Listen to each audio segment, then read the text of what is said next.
Assalamu alaikum students. Hope you all are fine. Today we will complete question number 2 of exercise 1.2. We already did one part of question number 2 and 2-3 parts in the homework. उम्मीद है कि आपको 2-3 part में कोई difficulty नहीं होगी. अब हम इसका क्वेश्चन नंबर 2 का रिमेनिंग 4 पार्ट स्टार्ट करते हैं. Question number 2 is verify x union y union z is equal to x union y union z and x b part is x intersection y intersection z is equal to x intersection y intersection z. हमने question number 1 में commutative law को prove किया था और question number 2 में associative law. मैंने आपको previous lecture में बताया था कि अगर आपके पास दो सेट्स होते हैं और आपको यूनियन और इंटरसेक्शन प्रूव करने के लिए दे तो वो कम्यूटेटिव लॉ होता है, और अगर 3 सेट्स इन्वॉल्व हो तो वो एसोसिएटिव लॉ होता है. तो हम इसका क्वेश्चन नंबर 2 का 4th पार्ट करते हैं. x is equal to 1 2 3 up to 14, y is equal to 6 8 10 up to 20 and z is equal to 1 3 5 7. आपने पहले इसका a पार्ट प्रूव करना है यूनियन वाला और फिर b पार्ट करना है इंटरसेक्शन वाला. तो हम इसका स्टार्ट करते हैं पहले a पार्ट. a पार्ट है x union y union z is equal to x union y union z. सबसे पहले हम कंसीडर करेंगे left hand side x union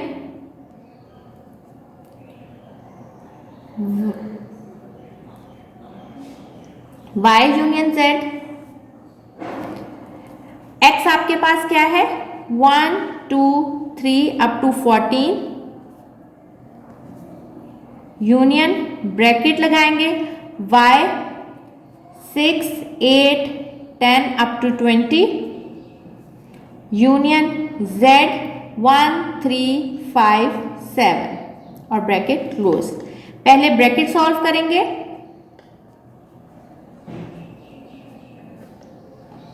इसका हम यूनियन लेंगे तो क्या बनेगा 1 3 5 6 7 8 10 12 अप टू 20.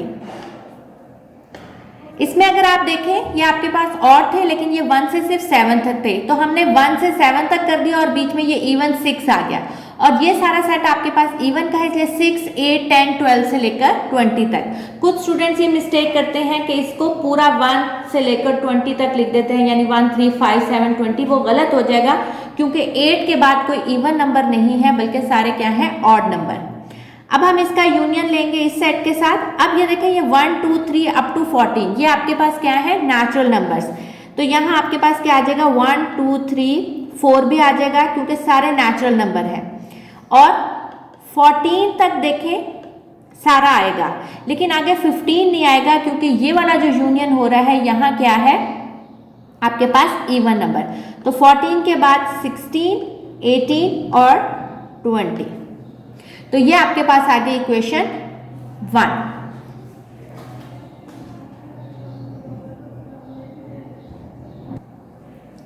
नेक्स्ट हम इसकी राइट हैंड साइड कंसीडर करते हैं. राइट हैंड साइड में आपके पास है x union y union z. अब सबसे पहले आपने ब्रैकेट x यूनियन y के साथ लगानी है और पहले ये सॉल्व करना है. x है आपके पास 1 2 3 अप टू 14 यूनियन y है 6 8 10 up to 20 bracket close union z है आपके पास 1 3 5 7. अब आपने पहले ब्रैकेट सॉल्व करनी है तो ये आ जाएगा 1 2 3 4 5 6 8 6 7 8 9 से लेकर 14 तक सारे और आगे सिर्फ आपके पास इवन नंबर 16 18 20. ये देखें यहाँ तक आपके पास 14 तक सारे नेचुरल नंबर्स आ रहे हैं. 14 से आगे जब ये इसके साथ यूनियन होगा तो सिर्फ इवन नंबर जो है वो यूनियन में आएंगे. साथ हम z सेट लिख देंगे. अब जब आप इसको इसका यूनियन इससे करेंगे तो देखिए 1 से लेकर 9 तक तो सारा वैसे आएगा, बल्कि 14 तक एज सच ही आएगा। तो हम लिख सकते हैं 1 2 3 4 और आपका देखें ये 9 10 11 12 13 14 तक एज इट इज, ठीक है, इसमें आगे नहीं है। और इसके बाद यहाँ से इवन 16 18 20, इसको हम इक्वेशन 2 का नाम दे देते हैं। अगर आप देखें इक्वेशन 1 और 2 आपके पास सेम है तो हम कह सकते हैं from equation 1 and 2 it is proof that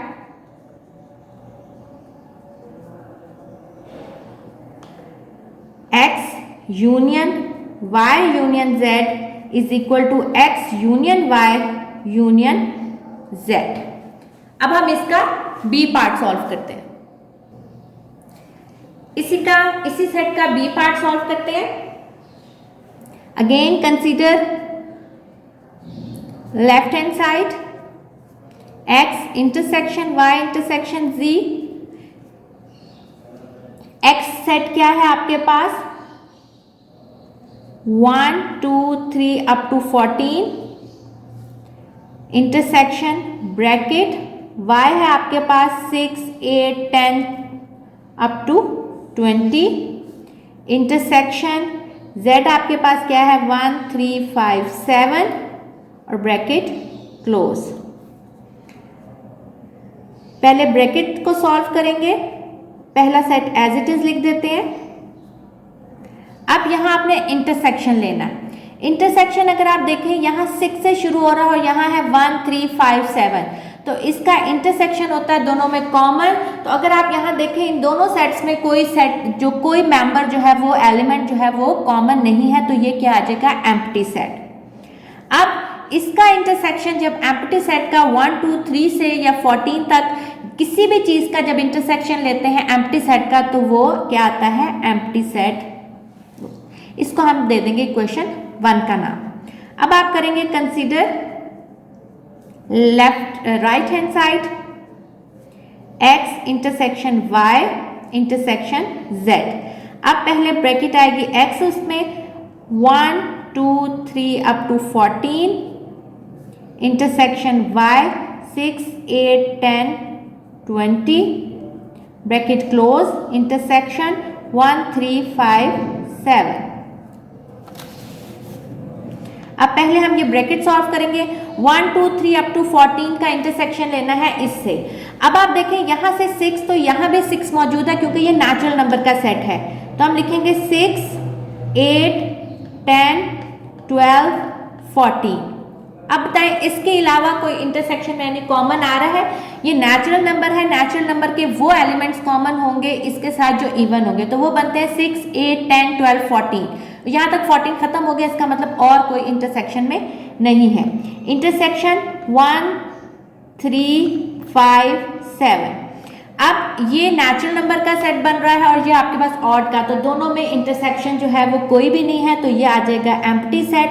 तो from equation 1 and 2 it is proof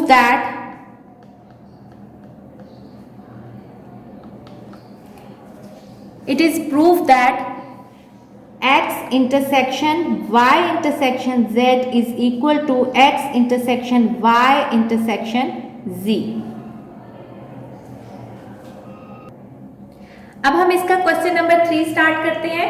question number 3 हमने पहला किया कम्यूटेटिव लॉ, फिर किया एसोसिएटिव लॉ, अब यह आपके पास है डिस्ट्रीब्यूटिव लॉ। डिस्ट्रीब्यूटिव लॉ में मैंने आपको सेकेंड लेक्चर में बताया था कि हम डिस्ट्रीब्यूटिव लॉ में आपके एक साइड पे दोनों जो है वो ऑपरेशंस आते हैं, यूनियन भी और इंटरसेक्शन भी, और इसको खोलने का तरीका यह है कि अगर यूनियन ओवर इंटरसेक्शन है, distributive law of union over intersection, तो पहले यूनियन आता है और फिर इंटरसेक्शन आता है, और इज इक्वल टू के बाद जो राइट हैंड साइड होती है वो ऐसे आती है कि आपके पास ए यूनियन बी, फिर बीच में इंटरसेक्शन और फिर ए यूनियन सी।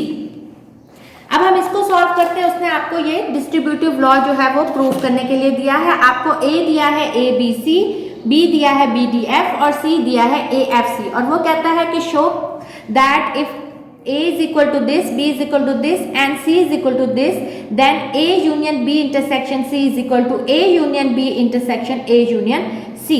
Again इसमें हम कंसीडर करेंगे पहले left hand side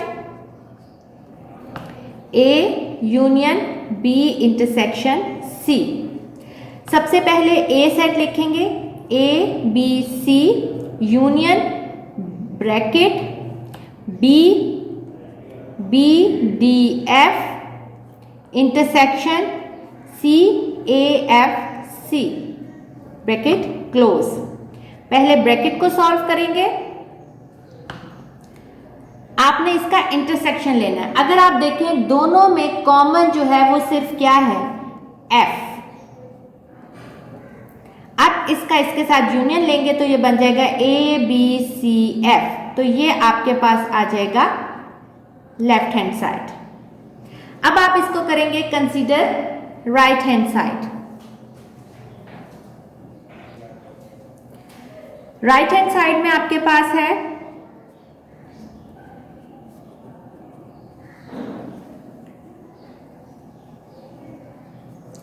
A union B intersection A union C. अब देखिए आपके पास दो अलग-अलग ऑपरेशन है. आप इसको एक ही स्टेप में कर सकते हैं और दो अलग स्टेप में भी कर सकते हैं. मैंने आप लोगों को बहुत सारे क्वेश्चन एक ही स्टेप में करके बताया, तो ये वाला मैं अलग-अलग स्टेप में करूंगी. तो पहले हम लेंगे A यूनियन B.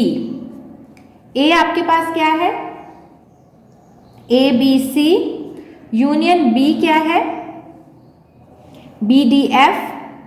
पहले आप इसका यूनियन लेंगे. पहले ब्रैकेट सॉल्व करते हैं, इसलिए पहले आप A union B find out करेंगे और फिर A union C find out करेंगे, फिर इनके बीच का ऑपरेशन अप्लाई करेंगे. तो इनका यूनियन क्या आ जाएगा, A B C D F. फिर आप करेंगे A union C. A B C आपके पास A है, यूनियन C आपके पास है A F C. तो ये आ जाएगा आपके पास A B C F. अब आपने फाइंड आउट करनी है राइट हैंड साइड, तो जो कि क्या है A यूनियन B. तो आप लिखेंगे सो A union B intersection A union C क्या बन जाएगा आपके पास. A यूनियन B की वैल्यू पुट करें, क्या है A B C D F intersection A B C F. अब इन दोनों में आप देखें इंटरसेक्शन में क्या है आपके पास, A B C और F. ये आ गई आपके पास इक्वेशन 2. अगर आप इसकी इक्वेशन 1 देखें जो कि हमने अभी पहले सॉल्व की थी, वो भी क्या है A B C F. तो from equation 1 and 2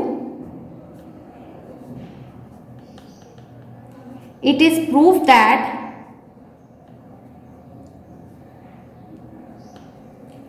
A union B intersection C is equal to A union B intersection A union C. उम्मीद है कि आपको कम्यूटेटिव लॉ, एसोसिएटिव लॉ और डिस्ट्रीब्यूटिव लॉ जो है वो सॉल्व करना आ गया होगा. इसका क्वेश्चन नंबर 4 जो है वो भी सेम डिस्ट्रीब्यूटिव लॉ का है, बस सेट चेंज है, बल्कि बहुत इजी सेट है. A आपके पास 0 है, B 0 1 है और C एम्प्टी सेट है. तो इसका बहुत आसान है, ये आप लोग खुद ट्राई करेंगे तो आप लोगों को ये आ जाएगा. तो question number 4, do it yourself.